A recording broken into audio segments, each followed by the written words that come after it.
As a real estate agent, your ability to succeed and achieve your goals not only rests in the knowledge and skills in generating leads, but knowing how to convert that lead into a buyer. You need to know how to close and how to handle objections from your prospect leads. That's why in this podcast, we brought in one of the industry experts in high ticket closing to share with you the art of closing. My name is Vince, and today, me myself is a student in front of the master, paying attention to every single word to this person says, and as you too. So turn off your distraction, grab your notes, and ladies and gentlemen, for the first time in our show, we have Shannon Goh. Hey Vince, thank you for inviting me onto your podcast. Don't know what to expect, but let's rock and roll. Nothing to expect already. You don't put that high already. All right. So for our listeners out there and for the YouTubers watching this, please introduce yourself. Yep. So I have a sales consultancy. We scaled over 35 million sales online, offline. We help a lot of real estate agents, financial advisors to be able to be better in their sales, triple their income from there. But really what we talk about a lot is about having consistency in the way that they close, having consistency in their conversions, and how can they actually have a systematic way to be able to scale to the income that they want, whether it's a six-figure, $500,000, $1 million, because I come from Singapore financial advisors and real estate agents, right? They millionaire realtor is something that's real, you know? Mm-hmm. So yeah, that's what I do. Okay. So by the way, before we start with the podcast, right, I do believe last week was your birthday, right? So I just want to say happy belated birthday. Thank you, Vince. So how was your birthday week? Oh wow, my friends flew from Singapore to celebrate with me, so that was really nice. We had some drinks as usual, but really a lot of time it's a lot of things that we spend on is just quality time with people that we care about. Yeah, that's very rare when you get older and older. Oh yeah. But you hear a lot of people saying that in their birthday they just want to have sleep. Time to themselves. Yes. It's like just one day, bro. Just do kachawi. Yeah. Now I have a kid, so that's, oh my god. Yeah. Put the kid somewhere. Okay, don't kacha mommy. All right. So tell us a little bit about your journey. How did you get started and how did you become who you are right now? Yeah. So not sure how relevant is this, but my first job was tapering people's jeans at a Levi's store. Shit. Yes. You know, like the Levi's stores that you walk past. I used to work there at the promotion board. Hey, do you want to come in? So that was how I started. And I got into a digital marketing agency. I became the head of sales. And then I quit my job. It was a six-figure paying job and really good income. But at the end of the day, I think everybody here, I mean, whoever in our life, we just want to be happy. We want to live our life to the fullest potential. And through financial freedom and time freedom and location freedom, right? This is a three freedom that I really talk about. And I know that being in a job, it's not going to get me there. So I quit my job. But it's a six-figure paying job though. Yeah, but there's no location freedom. There's so you're cheating for that three freedom. Okay, I understand. Yes, the trinity, right? Some people have money, they have financial freedom. They don't have location freedom. They are like desk bound. They can travel. They must be at one spot, right? Like real estate agent. If you're a Singapore or Malaysia real estate agent, can you really go somewhere else unless you study the licensing and start all over again? It's really tough as an occupation, right? And time freedom, meaning to say, can you do whatever that you want at any point of time? Like if I want to come to a podcast, I come to a podcast. I want to travel, I travel. If I want to go to US, I go for a month in US. Now that's true freedom. I think people undervalue location freedom and time freedom. Okay. So it's so weird because usually people talk about time freedom. Like, do I have time or not? They don't talk about location freedom. That's a new thing to learn about. So, sorry, wait, can you come a bit closer to the mic? Okay, So I can hear you actually. Okay. All right. So, you told us that you work from Levi's and then from digital marketing. Like, before you quit, right, your digital marketing, did you have any other plans already in motion, or just okay, I quit, I figure out whatever afterwards? I'm not a rash person to just quit my job and get into entrepreneurship. That's a really rash move. I think it's really about what's the skill set that you want to put to a bigger sandbox, that you want to monetize, that you want to grow from. And for me, that was high ticket closing sales. High ticket closing basically makes you money in the easiest way possible. You don't have to run your own business. You don't have to start your own business. You just ask someone saying that, do you have a service? Do you have a high ticket? Would you like me to close for you? When I close, you pay me. It's simple dialogues. And that's just how I started monetizing my skill set from head of sales and cracking offers, which we've been doing for so long. And then I moved towards, high ticket closing, and I was basically flying around the world just closing for people. We've closed 500,000, 700 grand over a weekend, that kind of thing, and it's exciting, So that's what I used to do, and then I take that one day. It's funny because one day, one of my dear entrepreneur friend, he called me and say, "Hey Shannon, I have this huge event in Amsterdam. We're gonna have like 600 people there, and you have a team, right? You're gonna bring your team and close for me, right?" And honestly, I didn't have a team back then. I was like, "Yeah, of course I have a team." You, right? I was like, "Of course I have a team. What are you talking about?" And we made a team happen. Okay, you just fake it till you make it, right? You see, sometimes just say yes. If you look at Richard Branson, he always say just say yes. Why is that? Because we're saying yes to opportunities to grow, right? Whether do you fail, whether do you succeed, but you grow from there and you're smarter and you get better in your business. Said yes, made a team, and that come from that changed from being a high ticket closer to a high ticket consultancy.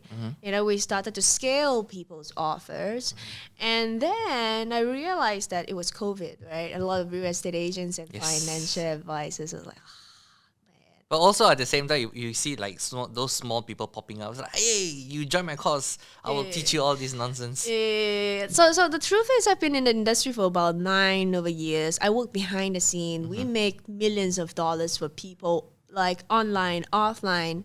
We structure the pitch, we structure the offer, and it's just one fine day, it's COVID, and I see a lot of people struggling. I say, okay, why don't I teach my skill set, to people, because I have receipts to prove that this thing works, right? We're talking about millions of dollars that we transacted, and that's where I saw the need, and I just say, hey guys, if you guys want to learn about how to scale your sales as a real estate agent, financial advisor, that was 3 years ago, come and join me. And they met me through some form of webinar, or they would meet me through some form of workshops, and I would talk about the concept about having consistency in your closing conversion, tracking your sales, and having a framework. All those things are important, which is things that people don't talk about.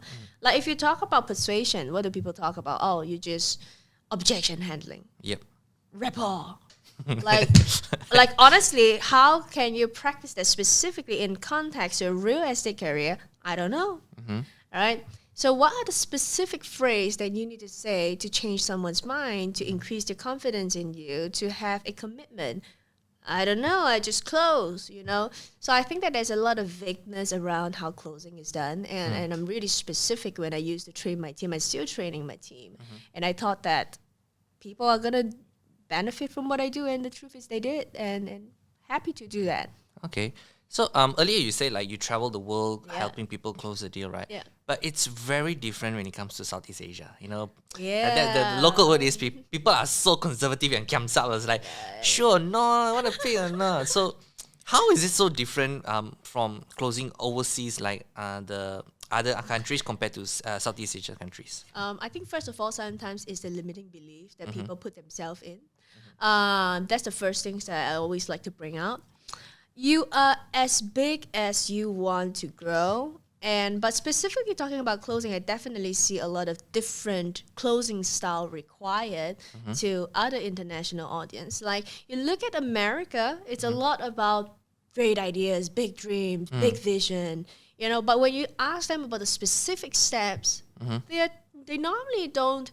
When we talk about closing in American or closing people in the Western, they don't really need a specificity or like details or step by step. They say like, this is a dream. You gotta, go for what you want. You gotta dream big. I believe in you. I got your back. It's really, the languaging is very different. And you talk to Singaporean, it's like, okay, so what am I gonna get from here? Yeah, 1, 2, 3, 4, 5. What is that? What am I getting? Yeah. And what if it doesn't work? Yep. And really about like, okay, when I sign up, what's the first few things that I get? It's really process driven, like step by step by step by step. And if you don't do those steps with them, you walk them through the process after they buy something from you, they have purchasal remorse. So the behavior is a huge difference. And then there is the Dutch. And then there is the Germans. It's really interesting, right? When it comes to Dutch, in my encounter, it's amazing because I will tell them saying that, hey, you got to make a deposit now and to be able to confirm your offer that we have reserved for you. We need a payment now. And it's like, oh, really? I really need 2 weeks to liquidate maybe some of my stocks, Wow. and my investment so that we can put it there. And 2 weeks later, Still the same. the bank transfer comes in. Oh, Yes. that's really unheard of. Yes, and internationally, we look at payment systems very differently. Like Singapore, every credit cards have installment payment plans, right? You buy a high ticket, you break it to installment plans. That's normal. You go to Amsterdam, you go to and you go to, let's say, Malaysia. Well, credit cards is not as credit cards is pretty much adopted in Malaysia, but in Amsterdam, people use a lot of bank transfer. They use a lot of debit card. Wow. Malaysia still use a lot of debit, right? And this is really like big things that we need to understand before you go international. It's like people don't understand that every different country has different practice and different culture, and that's why it's so amazing and so much to learn. Wow. Yeah, didn't know that, right? Yeah, Dutch, I mean, 2 we weeks never later. went away from Malaysia. Yeah, and Malaysia is I would say that Malaysia is half between like Singapore and America in some ways because you need a lot of the fanning of their desire and their interest, and not just that, you also need to have the steps, the process, and give a lot of assurance, you know. So everybody is slightly different. Okay. So you've been training real estate agents as well when you teaching how them to close the lead. So can you share with us what are the things that a real estate agent should not do when it comes to sales call? Pitching too early. Can you define that? I'm going to give a very specific example, Yep. right? If you look at any form of sales call, like, real estate agents, they run project ads, right? Yeah, And they send a whole PDF file. PDF out. The first things that we know when people answer the call, they'll be like, I'm busy, send me the floor plan, send me the quotation, time. And the first thing that a real estate agent say is, here's this project, this is this project information, would you like to come to our showroom, blah, blah, blah, blah, blah, blah. But the question is, do you even know this? Do you even know a few questions? What's the level of interest in this particular project? What kind of other projects are they really looking at as well? And what is the real problem they're really trying to solve? Is their priorities for homestay, for investment, or what? Right? And my philosophy in sales is that you can't help what you don't know their problems are. If you don't know their problems, you can't help. And if you can't help, you can't be an expert in what you do, and you can't close them. Because high ticket deals, 5 figures, 6 figures, 7 figures, if you want to pay money to me, you want to pay to someone who knows what they're doing and not a salesman. Right? Okay. You want to pay to someone who knows our stuff. Like, I can give you assurance in the property that you buy from me. But how are you going to demonstrate that if the first time you pick up the phone is to sell your prospect? And pitching to someone who's a stranger, expecting them to buy from you straight off the phone, it doesn't work. Okay. But that doesn't mean like you have to pre-qualify before you go to the calls. For example, an example call that I tell people to do is I'm talking about cold call specific. I'm not talking about closing calls. Okay, understood. But cold call specifically, the first 5 seconds determines whether they hang up on you or not. Oh, wow. That will lead to the next 2 minutes Okay. and the next 7 minutes. So if you do not know how to retain their attention the first 5 seconds, they will always hang up on you, right? Basically, it's like video lah. The first 5 seconds matters. Exactly. It's quite similar, but now it's on the phone, right? Oh my god. Yeah. So when you look at the law of human nature, we all have this need to qualify.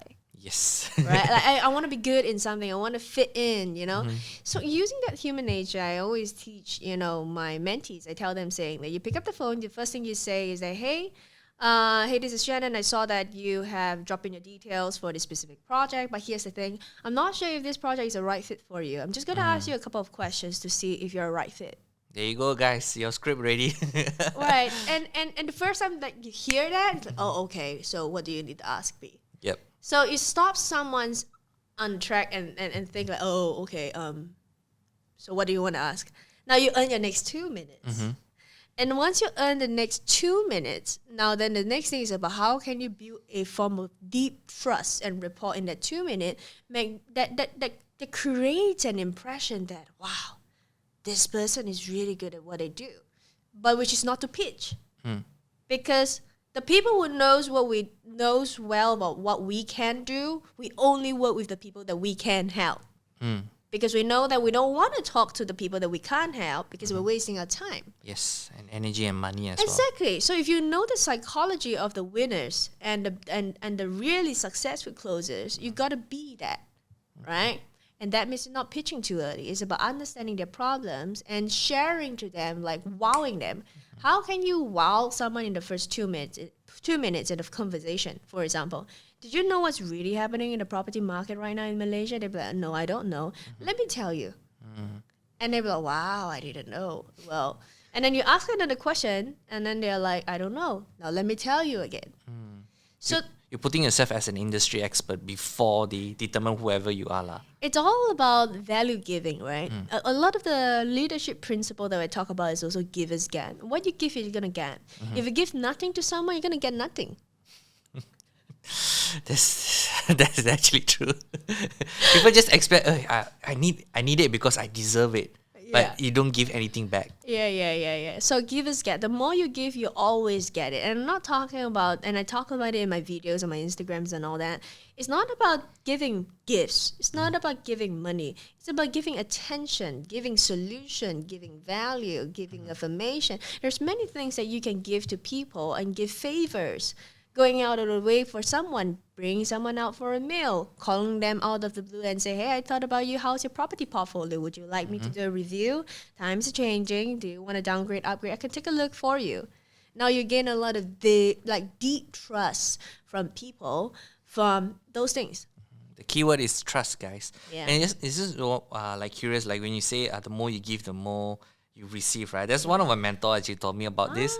It's like the more you give, the more you receive. I'm like, I keep hearing that over and over. I was Yes. like, at first when I was young, I was like, what the hell are you talking about? More you give, more you receive. Then the older I get, okay, it makes sense. And then Yes. another thing he talked about is, I'm not sure you heard this before or not, is when you want to close someone or want to get them on a call, is to have them say yes 3 times. Yes. So in sales we call it micro commitments because the more yeses that they get from you, it will always lead to the big yes at the end, right? But here's the thing that people don't understand. Sometimes a yes can come in many different ways.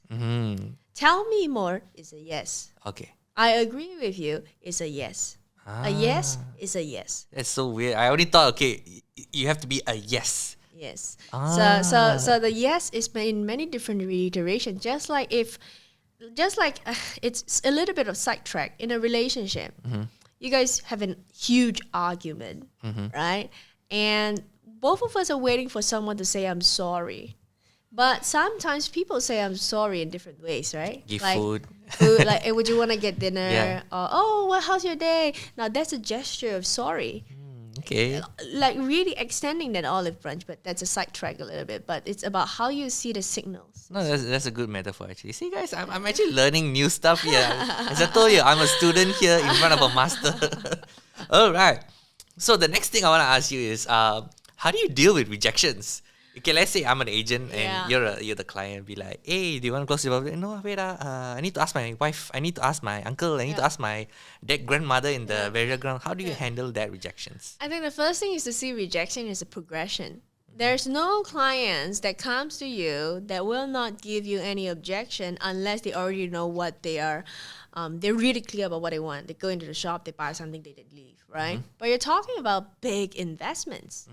So instead of saying how do we deal with rejection, the first thing we say is how you see rejections. So when someone says, let me think about it, is so that I can make a decision.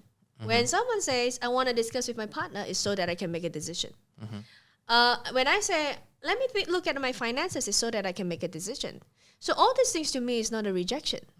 Because if you continue those sentences, is to make a decision with you. That's not a rejection.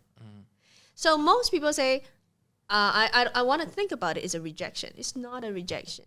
It's a continuation. But it's the thing though, like it's said done is better, but when it comes to practicing, like let's be honest, most of the times when they say that, it's automatically I'm too shy to say sorry, it's not for me, but I just want to say something nice to you and then just close the call. So one of the really deep conversation I was having with my mentee, who is a real estate agent, and she's veteran, 12 years in the game, and the first thing that she told me is that I don't push people to buy. You know, that was the first thing that she said. Of course. and I say, okay, you don't push people to buy. So behind that, you think pushing is bad. Oh, why do you say that though? Because the way that we say, that if she keeps saying that I don't push people to buy, I don't push people to do something, that means that the reason why I don't do it is because I think it's bad. So I ask her, so are you saying that, do you think that pushing people to buy something is bad? I said, yes.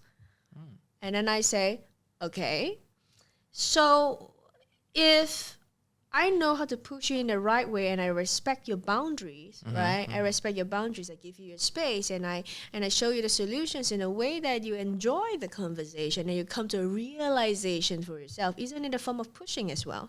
And they say, no, that's different, right? But no, it's the same. It's the connotation you put to a word that makes the word feels different. It's not like, hey, faster lah, buy lah. It's not like that lah. Yeah. So being pushy and pushing someone to make a right decision for themselves is two different things, right? Yep. So I think the idea that you're really talking about is how can we not be pushy in sales, right? It's all about your intention. Like, people only feel that you're pushy when they think that you're trying to get a check, right? You're trying to get a commission, right? Yep. The whole idea of why people say, yeah, pushy is because you want to get my commission. That's how they think. So, but if you're pushing them in a way where you say, look, right, Vince, we've been through this many times. We go through 5 appointments talking about the properties. You go back, you go forth, you go back, you go forth. And you're paying rental that is 5,000 times 12 months. That's 60 grand. 60 grand times 5 years, that's 300 grand. You can buy a property with that.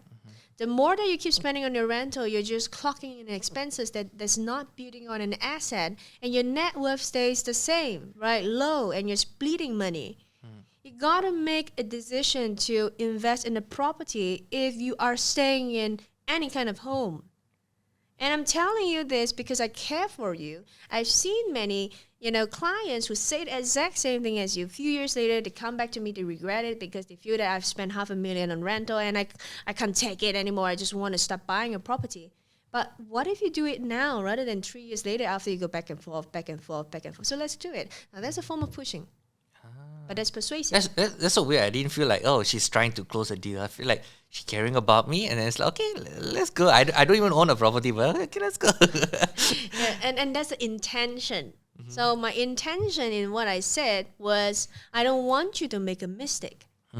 My intention is not a contract, but I know that if I help you to make the right decision, I get the paycheck. It's how we see sales and how we see meaning in your career and your work that you do that we're really trying to fix. I see. All right, guys. I'll time check here. It's like I need to go back and see this and imply this in my own business. But agents listening to this, if you don't see any value in this, I'm not sure why you're listening until now. But I'm getting a lot of value from this. Usually she charge people to do this, right, guys? She's came here as a guest, So moving to the next question, right? This is what I believe, which is environment plays a big factor in terms of closing. Do you believe that, or is it not true? Environment changes the strategy or the angle that you have to use to close in the sales. So I deal with a lot of Singapore and Malaysia mentees, right? Now in Singapore, what we're really talking about, the macro problem is the macro across the board is recession, rising interest, rising inflation. That's the environment, right? If you talk about Singapore specific, it's the cooling measures if you read about Singapore property. And in Malaysia, what we're dealing with is high supply, low demand, right? Yep. So that's the thing that, Shannon, I don't know if this will work for me because, it's different from Singapore. It's the same, right? If you look at it, even though there's high supply and there's low demand, there is concentrated areas that has very high demand. Monkera. Mungkira, Damansara Heights, KLCC. KLCC. Yeah, there's been a lot of transaction in KLCC recently. Yes. So all this 4 prime area is selling like hotcakes. So it's not about, high supply means the end of the world for you guys. No, it's about increasing your ability and your product knowledge to help your clients to realize that, dude, if you want to buy a property, buy the best area within your affordability. Look at the 4 prime areas, it's selling like hotcakes. You don't want it now, 3 years later, the price in that area is going to increase. I can't say for sure the rest of it will increase. I can assure you, if you buy any property in Damansara Heights, in Mungkira, in Bangsa, it's going to at least minimum, worst case, sustain its value. At the highest level, you're going to flip houses. You're going to flip your money. You're going to stay for free. You're going to make a profit. So what do you want? You see, now the languaging in the conversation is intriguing now to my client, right? It's not like very violent. It's like, buy lah, what's the point? Why just buy? You need to buy a home. It's not. It's all about the way you converse the words out to the buyers, is it? Yes. And showing them the big picture. The big picture is that everybody needs a home. So own an asset. That's the big picture. I wish my agent... Because the weird thing is I recently bought a house in Rawang. So it's a family house lah. And the way the agent closed the deal, right? Yeah. So it was so like the bad experience. I thought this to all my agent friends, like, got people like these. I was like, faster close. Whenever I ask questions, right? Don't know, cannot. It's okay. No need to ask one. Just. I was like, But the best thing, I fired that guy and then found another agent. Oh, did you find an agent that you like? Not okay lah, better than the previous agent, but she found me a better house compared to the one that the previous agent told me one. I was like, okay, not bad. Yeah. So imagine if I just, based on this case study, and I increase and I elevate your experience to the next level. I talk about financial literacy and I talk about asset building with you. I talk about what you're doing now is what will affect your generation, which is the truth. Yep. If you buy a apartment or buy a house that lose money, it decreases your confidence to buy the next property. Yes. But if you bought a good piece of property that makes you money, you're living on an asset and you're able to flip houses.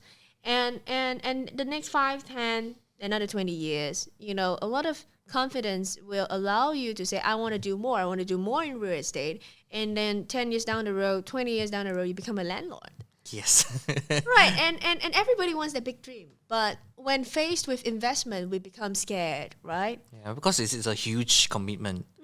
But if there's a great agent that shows you that, I got your back. I know exactly what you're after. You're in the right place. Just do it. Well, you feel good about doing it, right? Yep. Exactly. I should have been your agent, but... I mean, I didn't know you that time. So the next thing is I know that she doesn't share this a lot, but hopefully she will share this to us. And hopefully, agents, you guys are listening to this. I'm bringing you good content, guys. All right. Could you share with us your sales framework?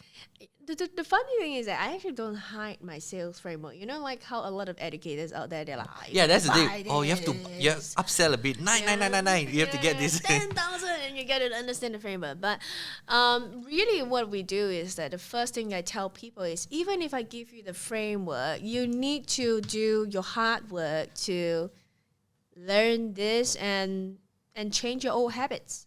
Example, like hard work in terms of what? Like practice the words? Role play. Oh, we're gonna do that later on. Role play, right? You can give me any case studies. I can close them on the spot. And of course, the prerequisite is that they're interested but they're skeptical, right? Now, talking about the framework, the first things, because it's Vince who invited me on the show, so I'm gonna share with you guys the framework. So you guys thanks Vince for that. Yes, I'm so grateful. Yes. Really, the first, I'll give a summary because it's really way more things, but it's really just 7 steps, right? 7 steps broken down into 2 appointments.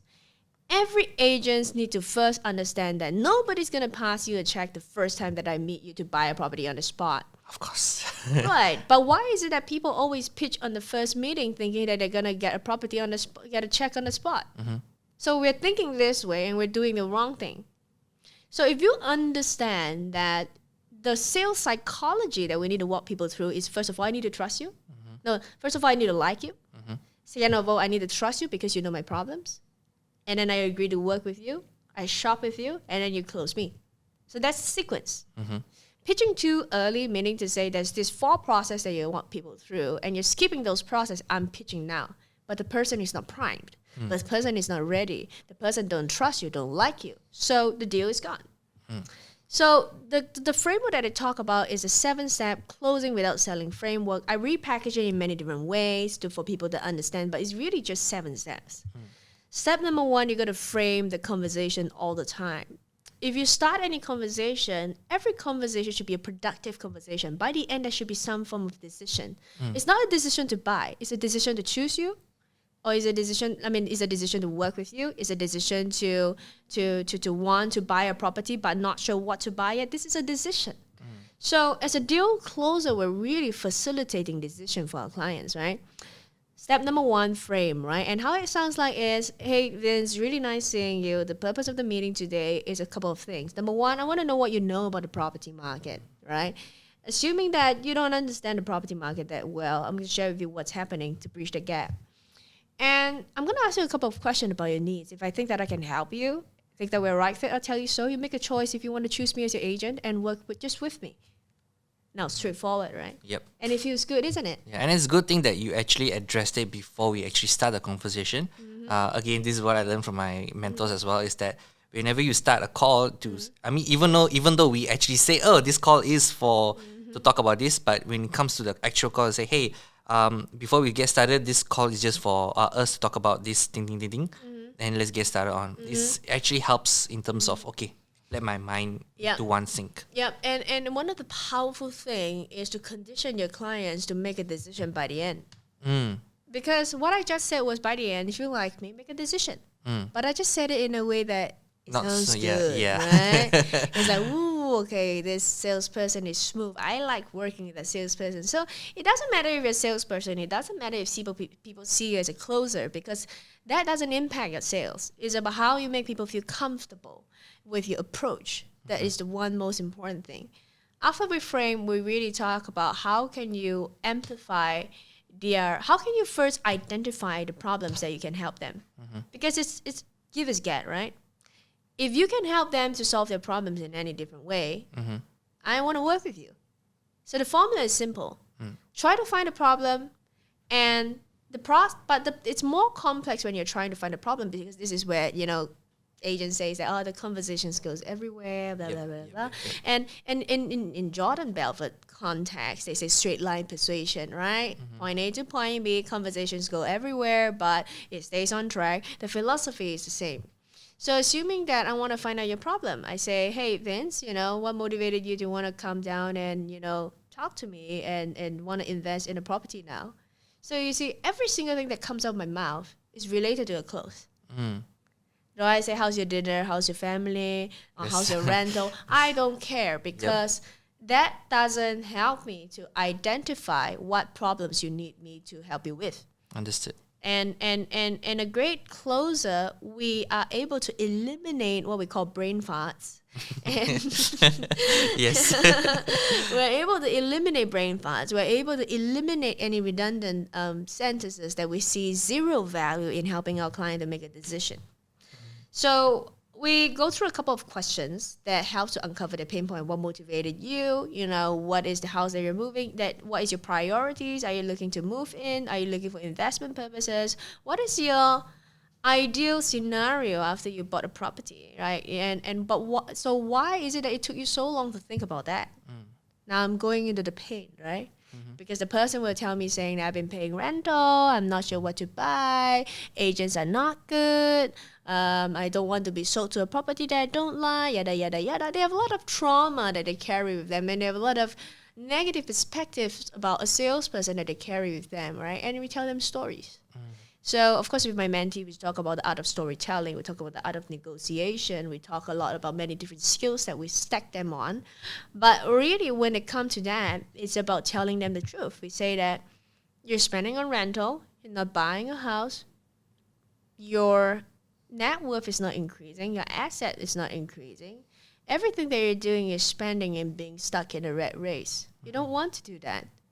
Like, if I have someone who tells me, like, I'm scared, I haven't been investing, I will tell them the truth. I say that what you're doing here will not help you to get you to your ideal situation that you said you want.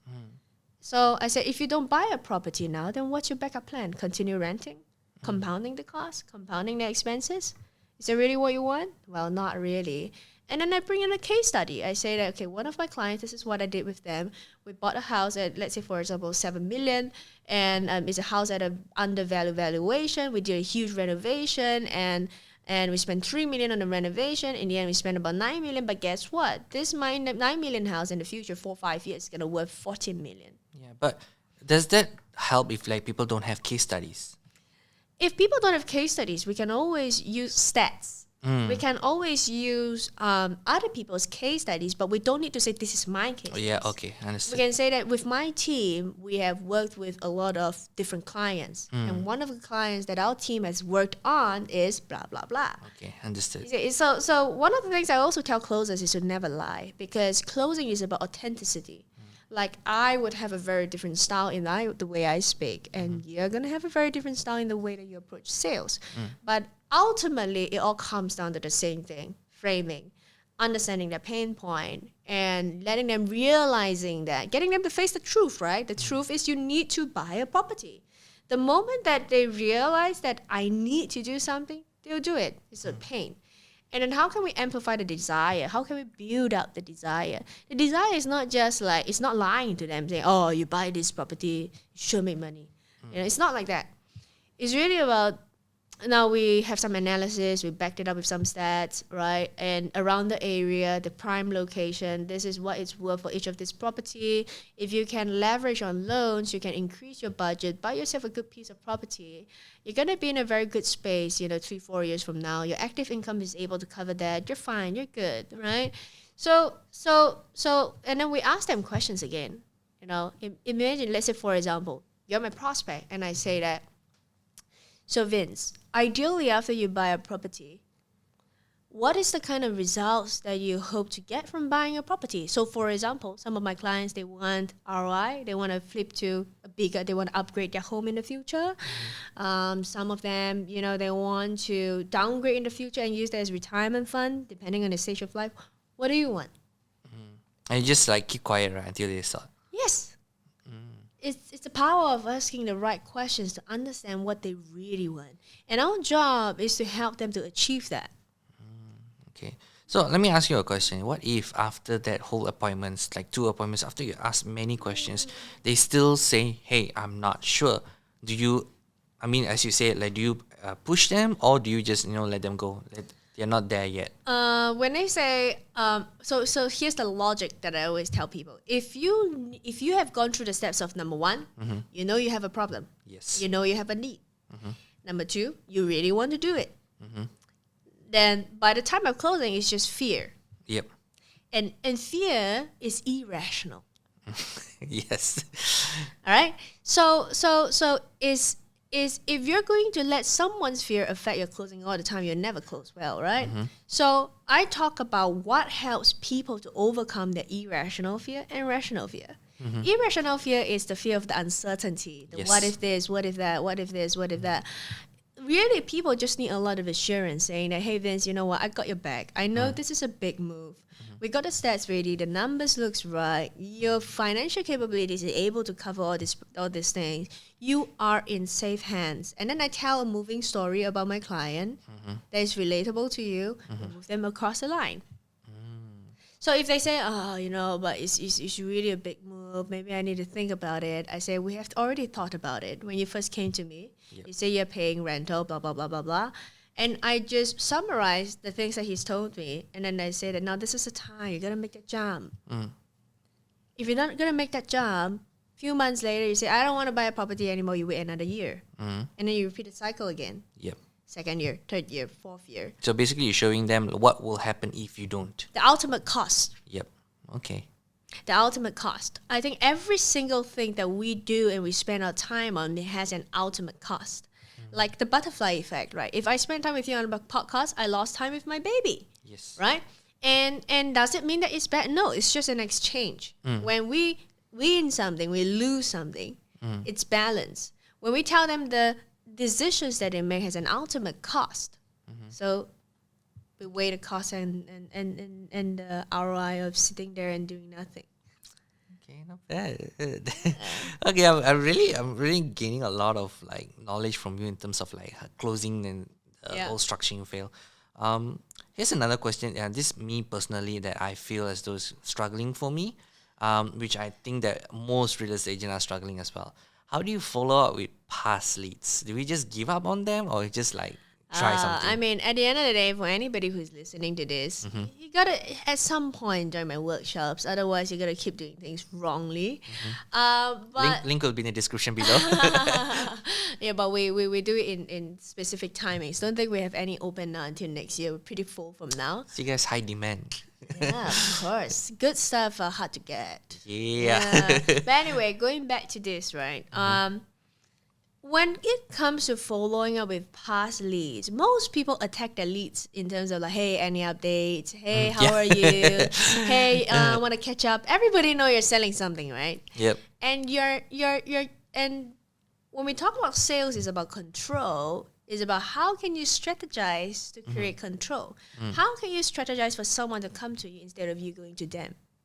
So when I devise sales strategy and when I work with real estate agent, that is the question I'm trying to think about. And most people don't think before they act. Most people don't think before they close. Most people don't think before they speak to their customers, and that is the biggest mistake. You need to think before you move. So if we go by the direction that, sales is about getting control and getting people to come to you, so what is the value that you're going to give to them first that's going to make them come to you? So you see that you need to first get the direction of the thinking, right? Because most people don't know how to engineer their own success again and again. And I do, because I have a framework. I have the right way of thinking things. It's the thinking, and then it's the execution. It's the strategy, and then it's the execution, right? So if that's the case, and we know that the more that you see me, and the more quality the interaction is, the more you trust me and the more you want to work with me. Okay. Then based on that, what can I then do? So one of the things we say in our community, I talk about the drip, harvest, close strategy. It's a 3-step strategy. So it's kind of like a nurturing sequence you send out on marketing, right? But you do it on WhatsApp, you do it on your touch points. But it's really about putting in the work, like researching about property market, researching about new projects, and give a piece of article and state your key opinion and just saying that I hope that you found this insightful, have a great day. No selling. Yep. Because the person is not primed yet. Don't expect anything yet, I would say. Don't expect anything yet, because the ones that will want it will come. Right? It's like if I'm trying to attract a specific specific thing, for example, I will just do that thing that attract that one thing, right? I wouldn't want to attract every other thing under the sun. So you want the people who are interested to come to you. You don't want to go to them straight off the bat. We send articles and opinion.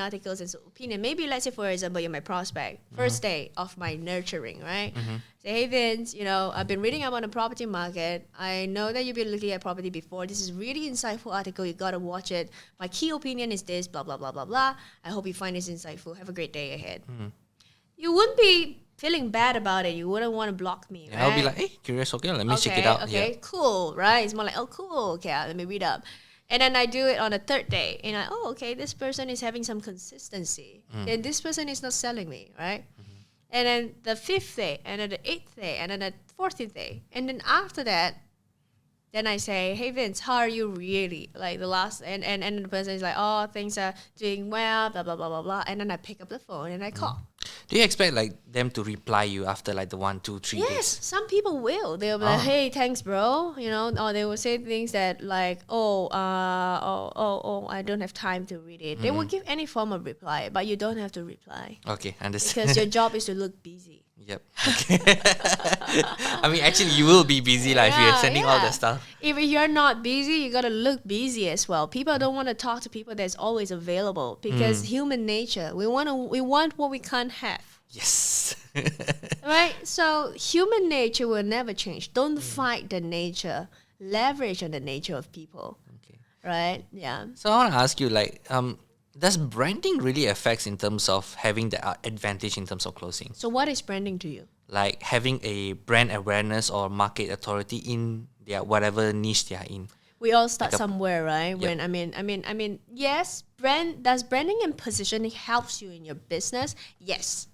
But does that make or break your business as a starter? No. Okay. And you're talking about keywords here. Starting and scaling is different. Okay. So when we talk about scaling, you need to have a strong positioning because you will attract what you are. You have to be very careful who you attract. Otherwise, you serve clients that drains you, right? You're like, I got a lot of that. Vince look is like, I got so many Yeah, clients. the laughter of guilt. Yeah. So positioning once after you start and you know your offer, you know your audience, then you got to know how to position yourself in the market really well, right? So, for example, it could be like many people call themselves a business coach. Let's put it this way. I'm a business coach. Or what do you do? I coach coaches to train coaches. I'm a coaching business. There's a lot of vagueness around it, right? Yep. It's just a joke that we pull. But really, you look at business coach, there's so many things to business. But if I say I specialize in scaling people's sales in high-ticket offers in Asia, it's very specific. Yep. And I only work with experts or people who have a validated offer. I'm gonna bring in who I attract much clearer. But when you're starting a business, you gotta use like so my dear friend John Lee, he's my really really good friend, many years of Oh wait.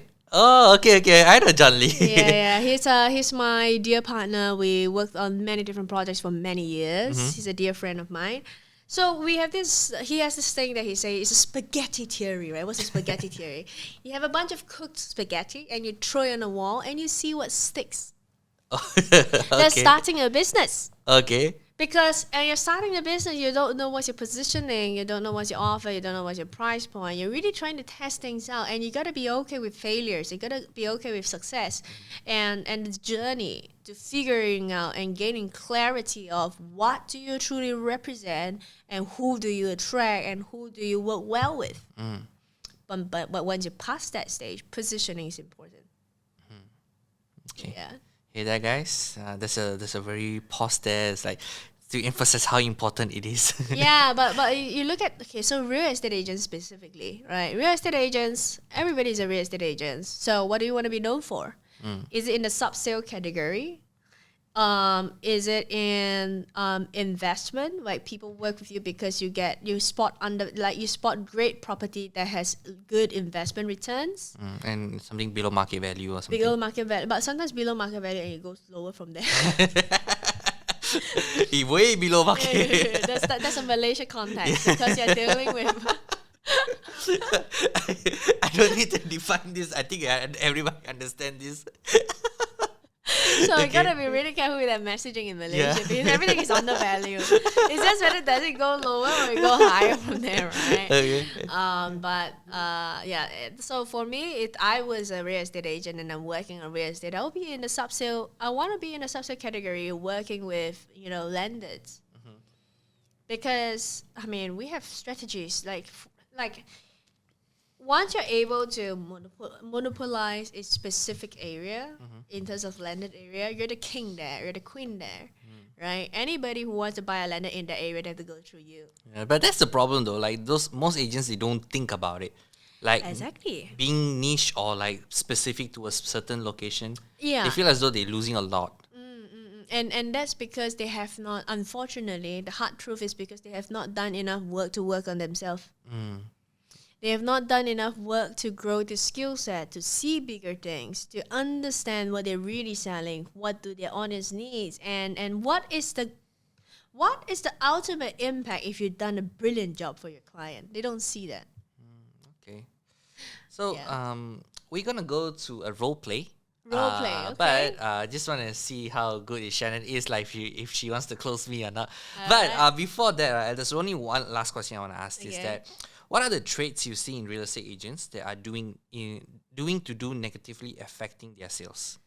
I would say So the question is, what are some of the things that real estate agents should stop doing that negatively affect their sales? Yep.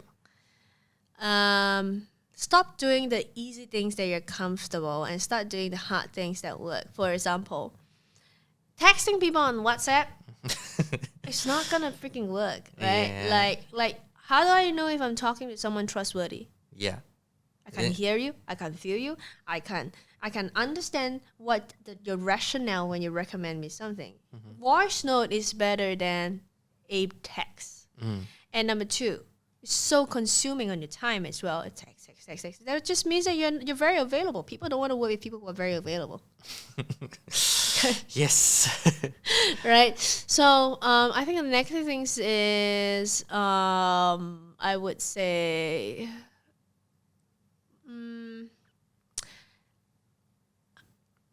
Starting their day wrong. It's a very small thing, but it's a very big context to it. For example, most people, they start their day rushing through the day, looking at emails, looking at messages, and just meeting client, not planning for the presentation, rushing through their day, trying to get it right, winging it, come back home, I'm so tired, and then they repeat the day again. A great closer is a great strategist. We look at our day as how can we be closing driven rather than tasks driven. Task driven is going through 100 calls saying, oh, I did a great job, I called 100 calls, but no appointments, right? Closing driven is looking at what is the sales, what is the deals that I need to get in now that's the easiest to get in, okay? Now I'm done that. Okay, what are some of the people who I need to follow up and what is it I'm going to strategize to get the response? Okay, plan that. Right, and then of course the next thing is lead acquisition. Okay, how am I going to acquire a lead and bring them through my sales process where they will love to work with me, operate like a business? So I think how they start their day and get busy with their day is very important. So that hugely impact how productive you are as a real estate agent, and how unproductive and stagnant you are as a real estate agent. I think I found that that's true. Is like plan your mornings. Because usually last time when I wake up, straight away open the phone, see the messages. Okay, then I reacting to whatever message. Oh, Vince, I need the video now. Oh, Vince, there's a project coming in. What's your quotation? This and that. So I'm reacting to it. Yes. So usually now I just like wake up. I don't even touch my phone. I just open my PC. I just open Spotify. Just listen to some ambient sounds and then just do my thing only. Then only I open my phone and see what's going on. And for a closer, it's about being closing oriented rather than being task oriented. And I always joke about it, but it's not really a joke. I say, if you really want to be good in cold calling, lock yourself up in the room and you don't leave until you got 10 appointments from your 100 calls that you need to make. Now, that's commitment. Yes. And that's what I used to do. Huh? Yes. Okay, Like, context, do you eat?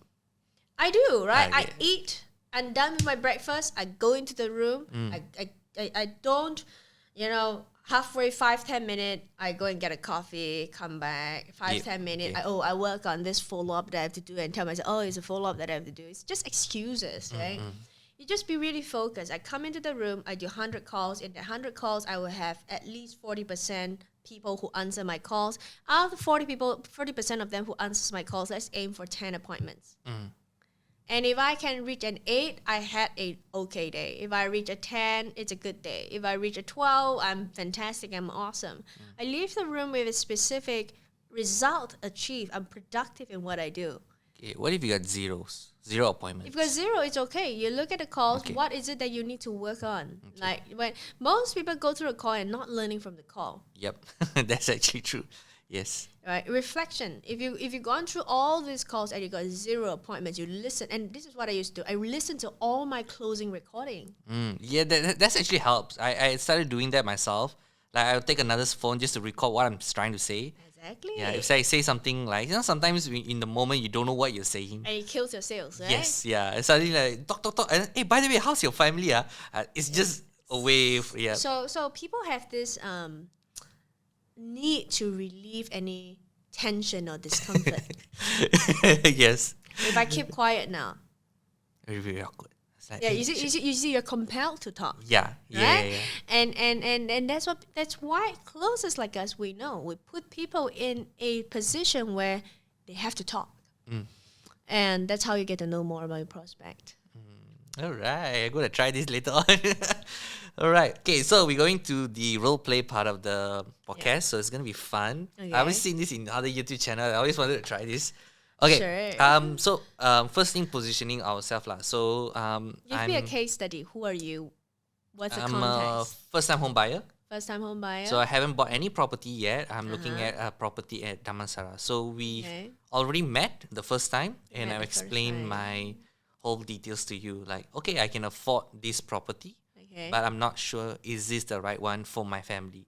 So Okay. let's say I have 2 children, Okay, you have 2 children. young Okay. children, like I say. Like, so it's a condo property. Okay. So let me just get it right again. You have 2 kids. You met me the first time. You like what I said.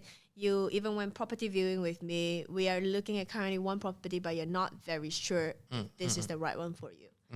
Okay, so that's all I know. I'm gonna know more when I meet you, right? Yeah. So I'll try to be more like rejection a bit. Like I put a barrier. So whatever you're you say. interested, right? Yeah, I'm interested, but I'll be in a way that I'm not sure. Let's say you don't have any branding.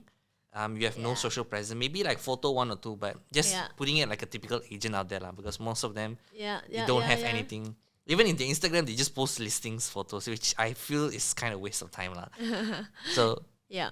So, when I meet you, am I supposed to close you to buy that property, or am I supposed to, or because I don't. When you say that you don't like that, when you say that you don't know if it's that property, is it because of fear, or is it just because you don't think that the property is a good one for you? yeah, is it right for my family? Is it right for my family? Okay. Let's say I'm a young father with two children, 2 younger children. Okay. Okay. Yeah. Great. So I think if let's say you can close me, I'll be very honest. If let's say you close me, I will say okay, let's try it, Okay. because I will be basing this on my own experience of buying a property lah. Because I Okay. know how shit it has to go through it. Okay. Right. Okay. I don't have a sound effect for the phone call, but I can just do. No, it's not a phone call. It's a face-to-face meetup, right? Okay, This has to face-to-face. be a face-to-face, because if you're buying a property, I have to do it face-to-face. Okay, you hear that, guys? No phone calls. Okay, face No to face. phone calls. Dump those phone calls. You want a decision, you meet your client, you get a decision, you go back home. Okay. Anyway, we meet Vince now. Vince is have 2 kids, and 3, 2, 1. Hey Vince, really nice to meet you. Thank you for coming out. Hi Shannon, thank you for coming. I know you're busy. Yes. I see that you didn't bring your wife along. You're coming here all by yourself. She's actually busy taking care of the 2 child lah. They just go in the kindergartens right now. I know, it must be a handful, isn't it? Yes, and very stressful. And of course, that's the reason why you're really excited for your new home, right? Yes. And I'm as excited as you. And anyway, the purpose of really today's meeting with you is pretty straightforward, right? Previously, you already met me. We've gone through your property requirements. I got a banker to look at your financial. We look at how much loan are you able to apply for. We look at your active income. We looked at all those information, right? And we have gone through quite a couple of property to just really come down to one, which is the one in Damansara, right? You know Yep. that, right? Yeah, it's the one I'm looking for actually. And tell me a little bit more about, I mean, it's been about 2 weeks since we met, right? You've seen the property. We talked about that. We talked about finalizing that. How do you feel about the property now? I still have some rejection based away because I feel as though it's like, is this the right property for my children? It's like, what if we get older? Is this right for them to stay longer? So I Can it also outlive you, right? yeah, and I also want to know, is this a good investment as well? Because once I'm gone, I want to leave something to my children as well. Like, I'm not sure, is this the right property for that kind of reasons? Okay, so that's why I say that this meeting is really important, because the purpose of this is to really gain clarity about all this. By the way, I really appreciate you telling me all your concerns, because that meant that you're one step closer to making a decision that you want. Whether is it that it's really buying this property or going back to the drawing board saying, like, okay, let's look for another one that ticks a checklist. More importantly, you're making a decision today that, okay, I want this or I don't want this. Okay, so let's find that out together, right? Earlier on, in our meeting, you say that you mentioned that you wanted to get a property where it can outlive, your kids and your kids to stay in. But why? Why would you want to do that? Because I'm not a rich person. I'm just from a middle class. I want to leave something for my family when I'm gone. Yes, you want to leave something for your family. So let's do better than that. Okay. Okay. What are you suggesting? So one of the things is that I've worked with many different clients that's just like you. We are middle income and we think that, in order to be, really wealthy, they have a lot of money. But it's actually not about that. It's really actually about making strategic steps towards your property investment. Honestly, to me, Vince, I'm going to tell you the truth. This is just going to be the first property that you're going to buy from me. And the reason why is because if you pick a good piece of property, it's going to have demand. And at one point of time in your life, just like many of my clients, when you get old, your kids grew big, sometimes they want their own room, you might tell me, hey, Shannon, I want to upgrade, right? Okay. So it's really about upgrading, right, at one stage of your life. You're going to 40s, 50s, 60s, guess what? Oh, my kids are all grown up, you leave the nest, you don't want to come back to me anymore, they go abroad, and then guess what? You say, Shannon, I want to downgrade. Right? Which is the whole process that my clients watch through with me. So I just want to assure you, the property that you're buying, more importantly, it should be a good property that has great investment gain. For now, that is sufficient for your family in the next 10 years. Make sense? Yes. You makes agree with sense. that? Yes. Because honestly, 10 years later, I don't know what your kids want to do, Yes, right? of course, Who knows? they You tell me you're going to have 2 more kids, 5 more kids. I don't know. No, I don't have the strength in. Right. So assuming that, based on the 10 years, this is a perfect match for you. All right. And pertaining to, will this outlive them? The aim is not to outlive them. Does that take your worries away a little bit? Yes. So my next worry is that if you say within 10 years, maybe let's say I upgrade or downgrade, do you think looking at the current market right now, do you think in another 10 years I will still be able to even break even in this property? You see, that's the reason why the first question that I asked you was, are you open for loans? Okay. Right? In my first meeting with you, we talked about loans. We talked about assessment of your financial income. If truly you're buying a property based on your actual income and capital, I say you're going to get a not so good property. But the beauty of what a lot of successful people know is that we use other people's money Yes. to make money, which is exactly what you're doing, right? So you're Yes. on the right track. Right? But really more importantly, as a realtor, I'm assessing your income. Are you able to cover the mortgage and all those things that you're paying? So in the last discussion with me, we've gone through an assessment. You have a pretty high income. You're able to go for these loans. And the max loan that you was able to be eligible for was like XXX, right? And we turn it down a little bit. We say we don't want to leverage maximum, right? And I picked a good piece of property in a good prime location, which is at Damansara, right? And more importantly, you're buying a house. Now, if there's anything that you could walk away with me as a long-term client, to understand is that land is asset. I can't say for sure about apartments. Yeah, Malaysia. Okay, understand. So I'm hearing it. I'm definitely in on this. Based on your word that you're saying, I feel that I'm kind of comfortable with working with you, but I still need to have a chat with my wife if that is okay with you. So I think at the end of the day, you came here, you wanted to make a decision. Yes. And I'm sure knowing your wife, she is 100% supportive of whatever decision that you make that's good for the family. So at the end of the day, Vince, honestly, what you're really trying to tell me is that I'm going to go to my wife and we're going to sit down and chill and we're not really going to talk anything about property. But you just want to sit on your decision. Is that the truth? Yes. And the truth is, what is the actual value that you can get from asking your wife about property where she don't understand property? She's leaning on you. She's counting on you. Not you counting on her, right, Vince? Okay. You're the man of the house, right? So really, let's just get down to business. Honestly, and then the reason why I want to push you over the line to really commit to the property is because you've been paying rental for how long? Tell me. 5 years, you were telling me, right? Yep. It's 5 years. And your rental is going to only be increasing. It's a rental market now, and you don't want to be clocking in expenses. We do the right mortgage, we do the right leverage. Really, the monthly mortgage that you're really paying for is almost the same as what you're staying in right now. You're paying for an asset. Vince, just do it. Okay, so just let me know what's the next step and we can get started on. Okay, great. So I just want you to sign the papers, blah, blah, blah, blah, blah. All All right.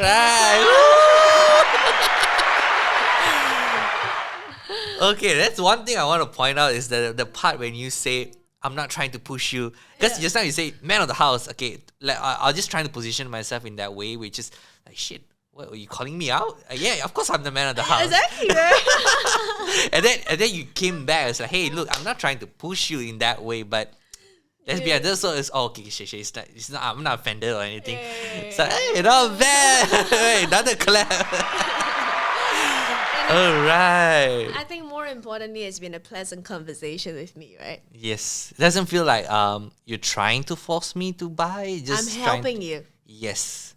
So again, guys, this can be work. It's just you have to do a lot of trainings over and over until it became second nature to you. Yes, but we're really looking past just the frame, not just the framework. We're looking at what are you dealing with as a struggle, and what is the internal mental struggle that you're trying to iron out when you're making a decision. And once I've done that with you, I amplify the future, the upside. And I think that I told you your downside is negligible, and in fact your downside is zero downside because you're paying rental. Yep. And then it became a straightforward decision. You're like, okay, you know what? Let's do it. Yeah, it's like, I'm the man of the house. That was the keyword.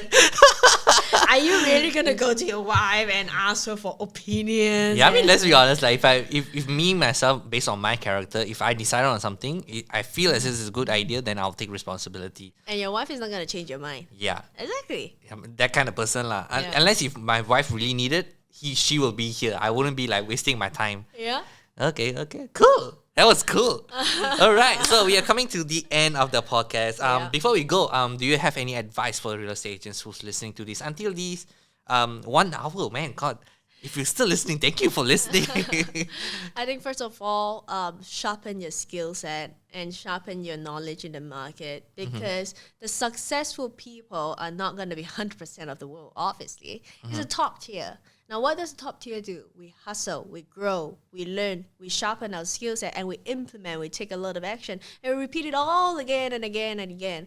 Just 2 weeks ago, I paid 25 grand in USD to pay one of my coach to just train me, to prepare me to speak in my 1,500 people conference in January.